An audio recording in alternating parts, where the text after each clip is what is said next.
How do you explain the cars that make up the grid in the Kerrick Sports Sedan series? Well, take 800 horsepower V8s with the occasional rotary, lightweight cars with big wings and big tyres, and you get the idea.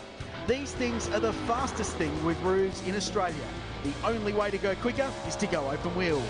The field is an eclectic bunch of both man and machinery, including the 7-time champion Tony Ricciardello and his long-time Audi driving rival Darren Hossack, and it's one of the great rivalries in sport.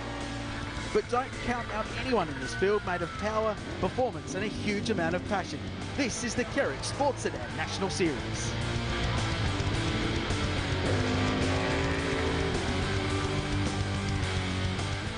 A big name of the Kerrick Sports Sedan Series returns this weekend as the competition reaches the midpoint of the season. It's Kerry Bailey, 6 times champion, and we have missed you. It's great to have you back. It's been some huge business challenges. How are you feeling?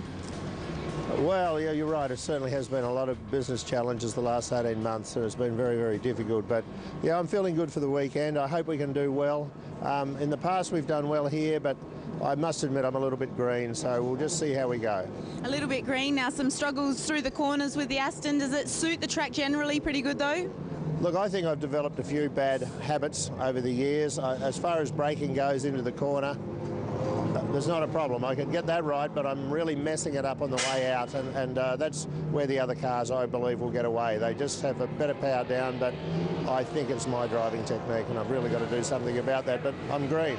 We love to have you back, and usually Tony Ricciardello and Darren Hossack are stealing the headlines, but it won't be so easy this weekend. It's great to have the multiple Kerrick Sports Sedan Series champion Kerry Bailey and his stunning Aston Martin DB9 weapon back in the field this weekend.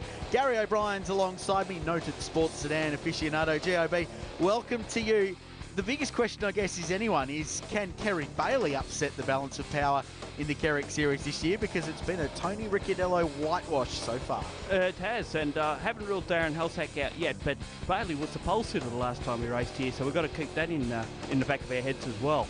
More than 15 Sports Sedan championships on the grid between those 3 drivers, including Bruce Banks, of course, last year's championship. So that makes it 4 Colin Smith on the grid. There's the Alpha GTV that has dominated proceedings this year, and there's the car that's chased him, Darren Hossack, putting the pressure on. They've got some new gearbox bits in that car this weekend, and set in race 2, race 1 on Saturday, we should say, finished 2nd, Ricciardello 1 and Bailey 3rd. Happy to get to the finish and get some points, and reliability's the key this weekend. Oh, for sure, you know, and particularly after Winton, where Darren Hossack had so much bad luck with fuel pressure problems, to get back and to get a race under his belt and finish in 2nd spot is the way to go. It was a shame too, because those two, as they always have put on a great show. Rolling start in the Kerrick Sports Sedan Series, 750 horsepower put to the ground through the Dunlop slick tyres, and we're underway at Queensland Raceway, and it's the drag race, the fastest drag race of all into turn 1, and it's Ricciardello who sweeps across the bows of the Audi and takes the lead. Hossack fights into 2. He's trying to make a fight out of this already, and he's always shown in the past that if he can get in front early, that'll make it more difficult for Ricciardello to get by. Bradford running out wide on the exit of turn 2 behind the returning Phil Crompton in the Ford Mustang. Cool looking car. Been a big process to get that car back on track and get some reliability. I think Phil went through half a dozen engines last season. Like really, that, yes. Yeah, really tough year. But it's great to have that bright orange car back on track. Speaking engines, Bradford did an engine change on Friday night. They're down on horsepower, but they're still leading a pretty comparable sort of group behind him. Yeah, the ex-Hot Wheels Trans Am spec Camaro in this field. There's Banks in the RX-7. Great to have Bob McLaughlin back in the VS Commodore, one of the more iconic cars in sports sedan racing in Australia. Ricciardello leads them through for the first lap, just ahead of Hossack with Bailey in 3rd spot. Change back in there between the 2 Monaro. Smith goes under Robertson as they go through turn 6. It's great to have Kerry back in the field. He's one of the great characters and most successful drivers in sports sedan racing. This is Bruce Banks looking on turn 1 on Bradford, and had a really good run out of the final corner.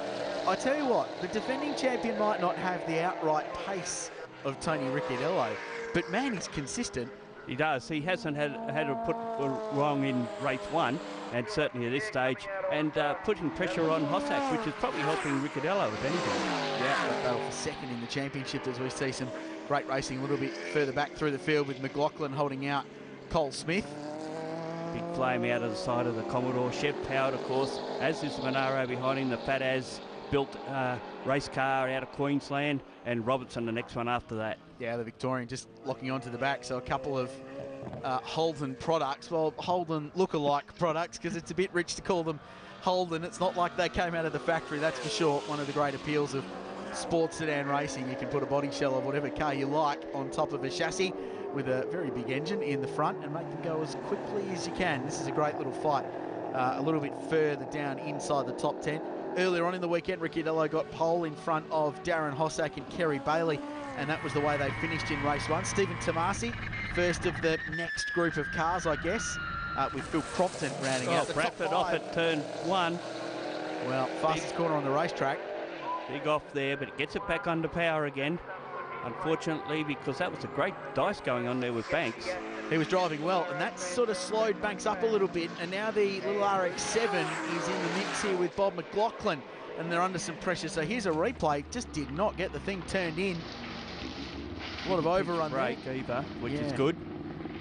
And managed to drive it out, and that gravel trap very, very deep at turn 1. It has to be because it's such a fast commitment corner. And these cars, Gary, which carry a lot of aero effect, that makes it an even quicker corner. Well, it does, and of course once they get into the sand too, it's bogging them down easier because of the wings. Here's Robinson looking down the inside of the similar Monaro. This is a very nice looking battle. Two very attractive racing cars. Yeah, they look alike, but I doubt there'll be much else very similar.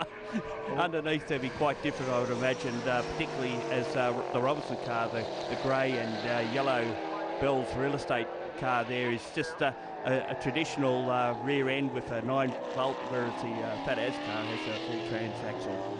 It's great to see a couple of the Queenslanders back in the field this weekend, not just Kerry Bailey, of course, but guys like Jason Heck in his BF Falcon. That's an ex-V8 supercar. Colin Smith, of course, has been a staple in this championship, and Phil Crompton, we've mentioned Warren Davis running an AU Ford Falcon.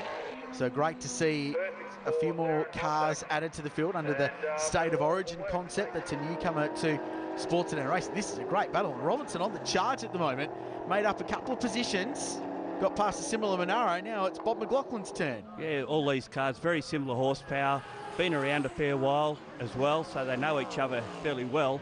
And look at them, they're right out into it here. And of course, this is McLaughlin's first run for the year. The other two, the two Monaros, have been in the series since the start. So McLaughlin's the one that they all want to push behind him, get him out of the way. This is one of the more iconic cars in Aussie sports sedan racing. It's been around a long time. Still running that classic sort of VR VS Commodore shape, but about 2 feet wider than the road-going example. And he's not out of this fight yet. A bit of smoke running from Robinson's front wheels there, just as it bottoms out on the bumps on the run into turn 3. Ricciardello continues to lead. Hossack second, reliably second, so that's a positive, but not quite applying the pressure we'd like to see to our race leader. There is the Hoss. Coming up to put a lap on Davies in the AU Falcon, and Bruce Henley, the car we spoke about earlier, the Mazda RX-8 out of the US. Yeah, incredible triple rotor, the loudest car in the field, and that's saying something out of all the cars here. And he's got great plans for the future. He's got another car on its way from the United States and plans to run a two-car team, the Bathurst 12 Hour next year, which is very exciting. That'll be awesome. And there's even an invitation being offered to the former driver to jump aboard that one. Yeah, I think McDreamy's got a Porsche deal, which might stop that from happening, but it's an ambitious program. It'll be great to see, and great to see some new cars coming into the Kerrick series. But this man continues his winning streak that stretches back to the end of last season all the way through this year. There was a non-championship GT round over in Perth that he dominated and won everything at. I think the streak is 15 now for this guy.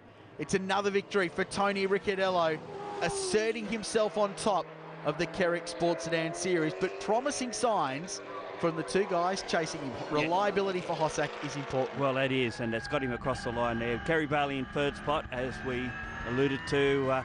Got a little bit close to the Audi towards the end there, but there was certainly the three that we predicted in about the order we predicted. And Bruce Banks coasts across the line, a solid finish for the defending champion in 6th place behind Michael Robinson in 5th. Bob McLaughlin and Colin Smith rounded out the top 8 in race 2, the Kerrick Sports Sedan Series. you know, we've had a pretty good run this year, and you know, it's a credit to the guys. Like I said, we work real hard on our basic rollout setup. So, and it seems to be paying off. We just got to keep plucking away at the points. What about this Tony Ricciardello? We can't remember the last time someone's beaten him in a round of the Kerrick Sports Sedans. Yeah, well, I'm struggling myself, but he is beatable. Come Phillip Island, Darren will be on the money there. And nothing against Tony, he does a great job, but Darren's a bit of a Phillip Island specialist. It's great to have Kerry Bailey back. He started this one from the second row of the grid. These are highlights of race 3. Once again, Ricciardello leading to turn 1. But unlike race 1, Gary O'Brien, this was an intense battle in the opening stages. Well, as you can see here, Hossack right into the back of the Alpha there as they go through turn 4 into turn 5, trying desperately to get around our race leader early and try and get away from him. He was pushing hard too, because he ran a couple of wheels off the dirt at 2, and Ricciardello working hard in that short wheelbase little twitchy Alfa Romeo leading the way. Great to see the 3 fastest sports sedans in Australia back on track together. It is, and we're watching Ricciardello come through this corner now. He's got away. Hossack obviously frustrated and just couldn't get right there early and just slowly slip back into the never really compared to our race winner. Another win for Tony Ricciardello. Won the round, another dominant performance, but gee, it's looking good going into the final few rounds with the pressure building from Darren Hossack and Kerry Bailey, who we hope continues to race at Phillip Island. Phil Cropton was 4th, Michael Robertson 5th, Smith and McLaughlin next. Full credit to Tony again. You know, he's on his game. Him and his team, they're on their game at the moment, and they're going to take a bit of catching. Phillip Island will help us. Whether it helps us enough, I don't know, but we'll find out. It's going to be fun finding out. Ricciardello extends his margin, but the defending champ, Gary O'Brien, moves to 2nd.